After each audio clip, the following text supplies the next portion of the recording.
what's so frustrating about like the history of hip hop is that some of the greatest groups and record labels they can't get it together to do a show, right? So I sit there and watch the whole Cash Money thing, and I look at BG's responses, and I'm like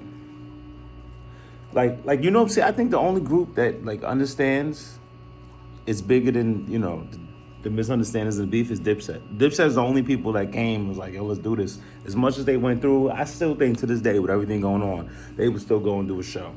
They would do whatever, da da da. You know what I'm saying? So I feel like I hate the fact, G Unit, even like you break down Cash Money, BG, Juvenile Turk, Lil Wayne, Big Timers, that was everything. So like not to have Wayne there and he said, oh, he was sick. I don't know.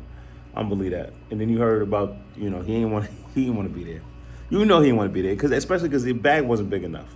If it was a Super Bowl, he would be there. You understand what I'm saying?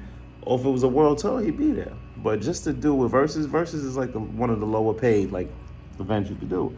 And but like even with like G Unit, like I say, like yo, at least you could, even if you can't get Game, just get 50, Yayo, and Banks. I'm not even saying get Buck. It'd be great if you get Buck. But I'll even settle for just the main core. It'd be greater with Buck, and it'd be phenomenal if you had the Game. I don't need the people that came after MOP and Mace and he had Hot Rod. He had some, I don't know, he had some crazy people later. And Olivia, it was too much. I ain't need all that. But if he could just get the core group, 50, Banks, Buck, and Yayo, and then Game will be a plus, that would be great. It just hurts. It's just like you sit there and watch it. And then I'm like, even I see the tour for Total and, it's two out of the 3 members. I think it was 3 members. And then you see 112 is 2 out of 4 members. Case is only 1 because he was never a group. So he by himself regardless. But I just think about like the history of hip hop and like, even Bad Boy. Like how many Bad Boy artists could you get on stage? Nah, Diddy actually did that. He got Lil' Kim on stage. He was able to get Jadakiss.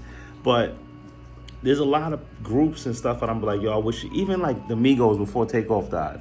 Or even now, just Quavo and Offset. I'm like, damn, y'all can't get back together. Like, it's just so many great groups in history. Even Drake, and forget about it. Like Drake, Rick Ross, Travis Scott, all these phenomenal artists that used to work together and collaborate.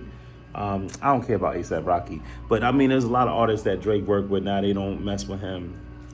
It was just, I feel like it peaked at 2016. As far as like, hip hop in general. But, obviously the best era was 94 to like 04, like, to be honest.